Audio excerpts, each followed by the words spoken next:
ایھا الذین آمنوا، اے لوگو جو ایمان لائے ہو.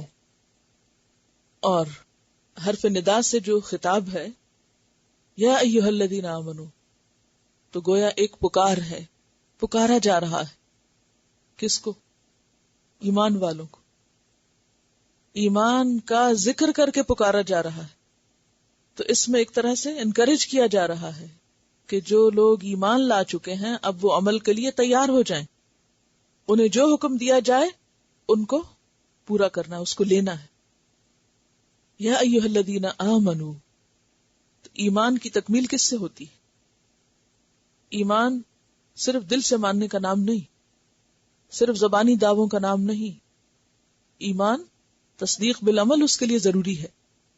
تو جب یا ایھا الذین آمنوا کہا گیا تو اس کے بعد جو حکم ملے گا اگر اس پر تم عمل کرو گے تو تمہارا ایمان مکمل ہوگا، اور اگر تم نے ان احکامات پر عمل نہ کیا تو یہ کیا ہے؟ گویا نقص ایمان کی علامت ہے. یعنی تمہارے ایمان میں کمی، ایمان ہی پورا نہیں ہوا. اور ویسے بھی ایمان اور عمل صالح لازم و ملزوم ہے، اور ہر وہ چیز جس کا اللہ نے حکم دیا اس کو کرنا ہی عمل صالح ہے. تو گویا یا ایھا الذین آمنوا، اے لوگو جو ایمان لائے ہو، جو کچھ تمہیں حکم دیا جائے گا اس کو مانو. کیا ہے وہ حکم جسے ہمیں ماننا ہے؟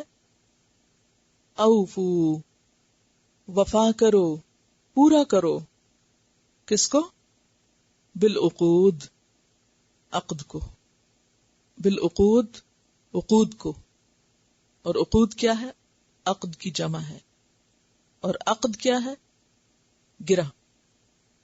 اور یہ میثاق سے بھی پختہ چیز ہوتی ہے. ایک ہوتا ہے نا وعدہ، ایک ہوتا ہے عہد، ایک ہوتا ہے میثاق، اور ایک ہے عقد. تو عقد جو ہے وہ میثاق سے بھی اوپر کا درجہ ہے. پیچھے آپ یہ باقی سارے لفظ پڑھ چکے ہیں نا، وعدہ کا بھی، عہد کا بھی، میثاق کا بھی. اور یہاں کیا کہا گیا؟ عقود. اور عقود کیا ہے؟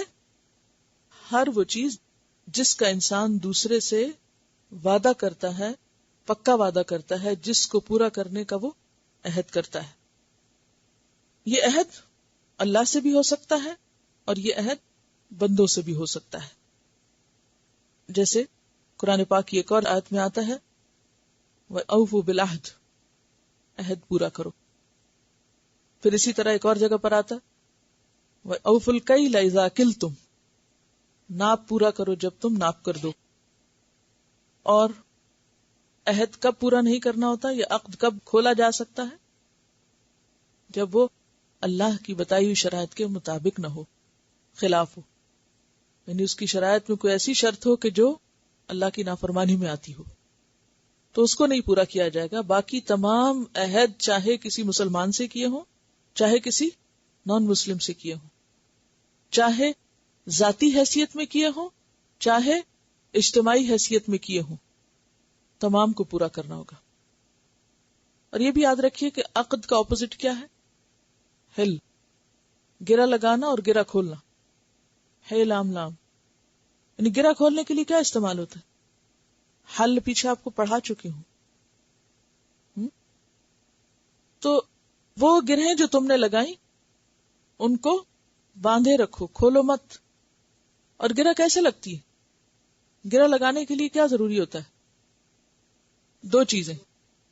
ایک چیز سے گرہ نہیں لگتی، خواہ ایک چیز کے دو کنارے ہوں یا دو الگ الگ چیزیں ہوں. گرہ کے لیے دو طرفہ تعاون ضروری ہوتا ہے. تو اس سے یہ پتہ چلتا ہے کہ ہر وہ چیز جو دو بندوں کے درمیان یا اللہ اور بندے کے درمیان ہو. اللہ اور بندے کے درمیان کیا عہد ہے؟ ایک تو لا الہ الا اللہ پڑھ کر جو کچھ ہم نے عمل کا وعدہ کیا، یعنی ان میں سے جو ہم پر فرائض عائد ہوتے ہیں، یا پھر جو ہم اپنے اوپر خود نظر مان لیتے ہیں.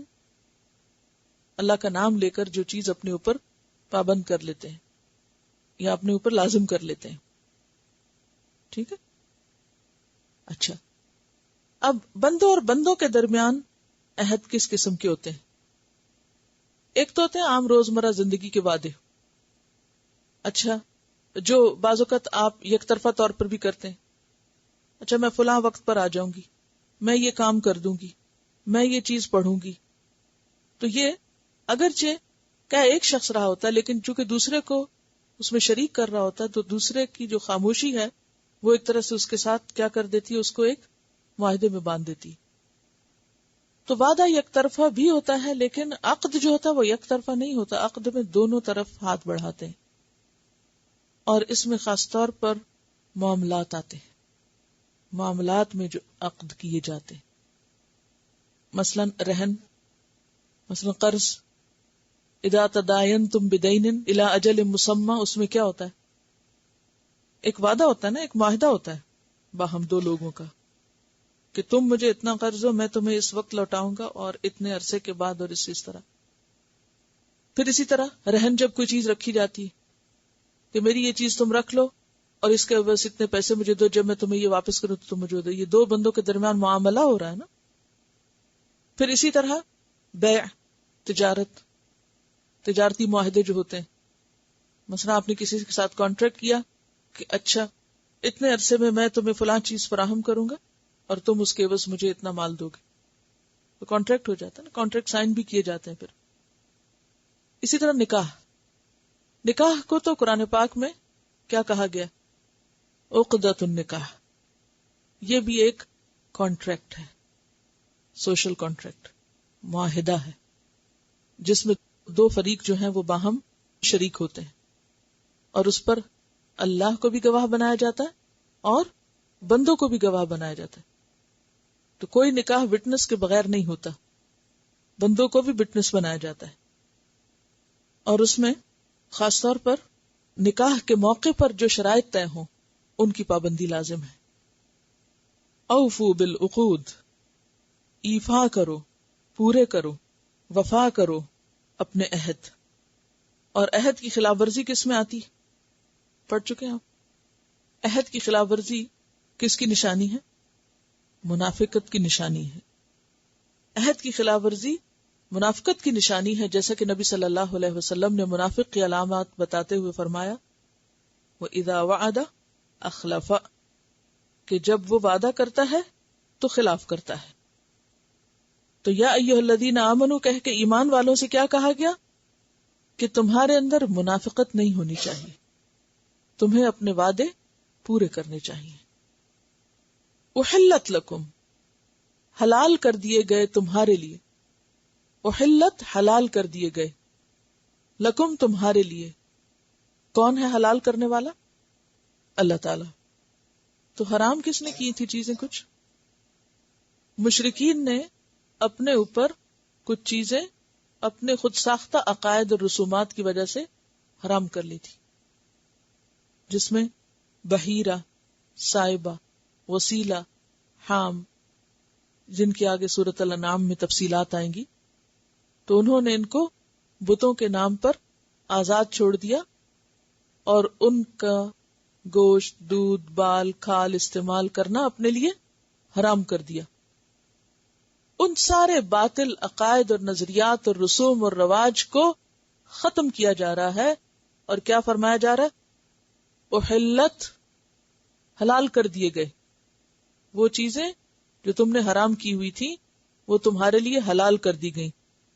اور کون سی ہیں وہ چیزیں؟ بہیمۃ الانعام. بہیمہ کا لفظ جو ہے بے ہے میم سے بہم، جس سے لفظ مبہم نکلا ہے. مبہم، بہیمہ کہتے ہیں چار پائے کو، وہ جانور جو چار پاؤں پہ چلتے ہیں، چار پائے پیر کو کہتے ہیں نا، چار پائے، لیکن جو بولتے نہ ہو. بہیمہ وہ جانور جو بولتے نہ ہو یا ان کا بولنا جو ہے وہ سمجھ میں نہ آتا ہو، جن کو آپ بے زبان جانور کہتے ہیں. بے زبان جانور.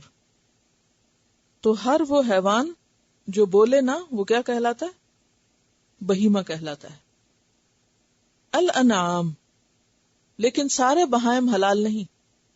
اس طرح تو بہت سے جانور بات نہیں کرتے، تو سارے بہائم حلال نہیں.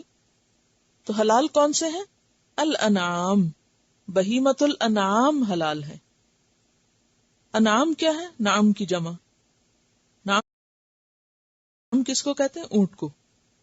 نون عین میم، جس میں اونٹ، گائے، بکری، بھیڑ وغیرہ آتے ہیں. اس کے علاوہ ہرن، نیل گائے وغیرہ، جو ان گھریلو جانوروں سے ملتے جلتے جانور ہیں.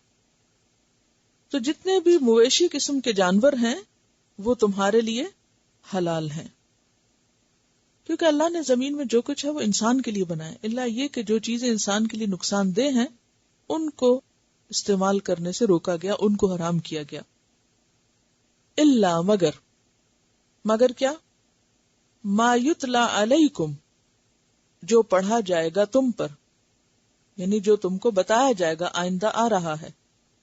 تو مانا کیا ہوا؟ سارے مویشی جانور تمہارے لیے حلال ہیں سوائے ان کے جنہیں اللہ نے کسی نص کے ذریعے حرام قرار دیا، اور وہ نص کہاں ہے آگے پڑھی جائے گی، بتائی جائے گی. غیر محل الصید، نہ حلال کرنے والے شکار کو. محلی کس سے ہے؟ محلین سے. محل یعنی حلال کرنے والے. نہیں حلال کرنے والے الصیدی شکار کو.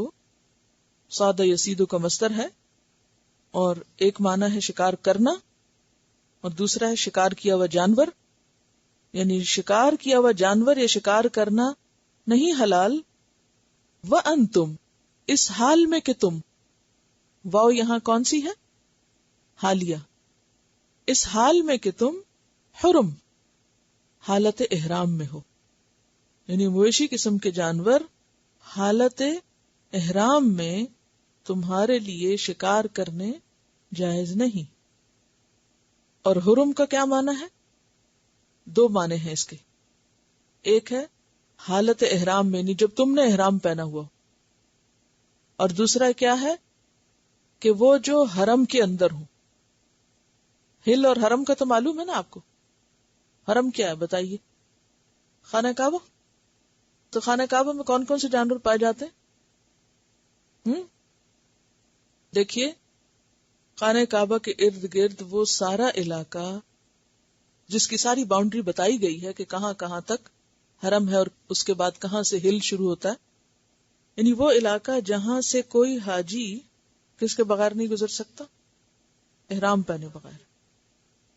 تو جب آپ نے احرام پہن لیا، یعنی آپ کی اپنی حالت بھی کیا ہے؟ محرم کی، اور علاقہ بھی کون سا ہے؟ حرمت والا. وَأَنْتُمْ حرم، تو تم احرام میں ہو، یا پھر کیا معنی ہے؟ حرم کے اندر ہو، حرم کی حدود کے اندر ہو، داخل الحرم ہو. اس حال میں تمہارے لیے کیا جائز نہیں، کیا حلال نہیں؟ شکار کرنا. جیسے قرآن پاک میں ایک اور جگہ آتا ہے لا تقتلوا الصید وانتم حرم، شکار نہ کرو، شکار کو قتل نہ کرو جبکہ تم احرام کی حالت میں ہو. یعنی حالت احرام میں شکار کرنا جائز نہیں. ان جانوروں کو بھی اگر کوئی حالت احرام میں شکار کرتا ہے تو اس کا ایسا عمل اس کے لیے درست نہیں. اصل بات یہ ہے کہ جس شخص کو شکار کا شوق ہوتا ہے، اگر اسے کوئی شکار نظر آ جائے تو اس کی حالت کیا ہوتی ہے؟ بہت ٹیمپٹیشن ہوتی ہے. اب آپ دیکھیں کہ سب لوگ احرام کیوں پہنتے ہیں؟ لوگ احرام کیوں پہنتے ہیں یا حاجی احرام کیوں پہنتا ہے؟ ایک خاص مقصد کے لیے پہنتا ہے نا. کس کام کے لیے گھر سے نکلتا ہے وہ؟ حج کے لیے یا عمرے کے لیے. اب اس کو ایک مخصوص لباس پہنایا گیا ہے، وہ پہن کے ایک مخصوص علاقے میں وہ جا رہا ہے. اب رستے میں اس کو شکار نظر آ گیا، اب اس کے پیچھے بھاگنا شروع کر دے، کیونکہ شکار آرام سے بیٹھ کے تھوڑی ہوتا ہے کہ آپ بیٹھے بیٹھے شکار کر لیں. شکار کے لیے کیا چاہیے ہوتا ہے؟ آلات چاہیے ہوتے ہیں، اور اس کے علاوہ وقت چاہیے ہوتا ہے. یہ بہت فارغ لوگوں کا کام ہوتا ہے، ہر ایک نہیں کر سکتا. شکار کرنے کے لیے ویپن چاہیے، اس کے لیے آپ کو طریقہ آنا چاہیے، اس کے لیے وقت چاہیے، بھاگ دوڑ چاہیے. اب آپ دیکھیے کہ حج پہ عموماً کوئی اکیلا اکیلا تھوڑی جاتا ہے. اب آپ ایک قافلے کے ساتھ جا رہے ہیں، اس میں سے چند ایسے لوگ ہیں جو بہت شکار کے شوقین ہیں، ان کو شکار نظر آ گیا، وہ اس کے پیچھے بھاگ گئے، اب باقی قافلہ کیا کرے گا؟ ان کا انتظار کرے گا۔ پھر آپ دیکھیں کہ جب ایک خاص باؤنڈری کے اندر آپ آ جاتے ہیں، اگر آپ کبھی حج کے قریب مدینہ سے مکہ بھی گئے تو آپ نے دیکھا ہوگا کہ جب آپ حالت احرام میں جا رہے ہو، اور بالکل آخری دنوں میں خاص طور پر، تو صرف آپ نہیں جا رہے ہوتے، کتنے لوگ جا رہے ہوتے؟ بہت لوگ جا رہے ہوتے۔ ایسی حالت میں اگر آپ شکار کے تیر پھینکیں یا آپ شکار کے عمل میں مشغول ہو جائیں، تو شکار ایک قسم کا کھیل بھی ہے نا، یعنی ایک مشغلہ بھی ہے۔ اب آپ جا رہے ہیں ایک سنجیدہ عبادت کے لیے، ایک فریضے کی ادائیگی کے لیے، اور آپ راستے میں شکار شروع کر دیں تو اس میں کئی قسم کی قباحتیں ہیں۔ تو اس لباس کا بھی ایک احترام ہے، اس جگہ کا بھی ایک احترام ہے، اس کام کا بھی ایک احترام ہے، اس سفر کا بھی ایک احترام ہے۔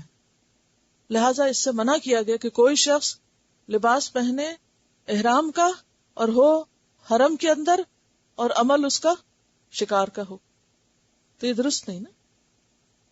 جب آپ احرام کی حالت میں ہیں تو آپ کو زیادہ سے زیادہ کیا کرنا چاہیے؟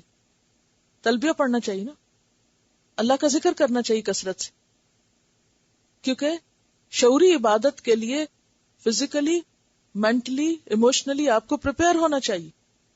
اور اگر آپ کا دھیان لگا ہوا ادھر ادھر، اور آپ دیکھیے کہ جو شکاری ہوتے ہیں وہ سفر کرتے ہوئے بھی کہاں دیکھتے ہیں؟ ان کی نظریں پھر کہاں ہوں گی؟ یعنی ان کی دلچسپی شاید پھر حج سے یا عمرے سے کم ہو، کیونکہ شکار ایک ایسی چیز ہے۔ آپ دیکھیں کہ جن لوگوں کو مثلا مچھلی کے شکار کا شوق ہوتا ہے، تو آپ دیکھیں گے کہ ان کو اپنے اس کام سے اتنی دلچسپی ہوتی ہے کہ وہ بڑی بڑی ذمہ داریوں کو اس کے لیے چھوڑ سکتے ہیں، فرائض چھوڑ دیں گے لیکن شکار نہیں چھوڑیں گے، کیونکہ دلچسپی کی بات ہے نا، کیونکہ اس میں ٹیمپٹیشن ہوتی ہے، انسان سے رہا نہیں جاتا۔ تو ایسے موقع پر جب انسان کے اوپر ایک اور ذمہ داری ہے تو پھر اس کو کیا کرنا ہوگا؟ اپنے کچھ جذبات کو کنٹرول کرنا ہوگا۔ تو چونکہ حج کا سفر کیا ہے، کیسا سفر ہے؟ جذبات کے کنٹرول کا سفر ہے۔ آپ کو وہ آتا ہے نا کہ جب کوئی حالت احرام میں ہو، فَمَنْ فَرَضَ فِيهِنَّ الْحَجَّ فَلَا رَفَثَ وَلَا فُسُوقَ وَلَا جِدَالَ فِي الْحَجِّ۔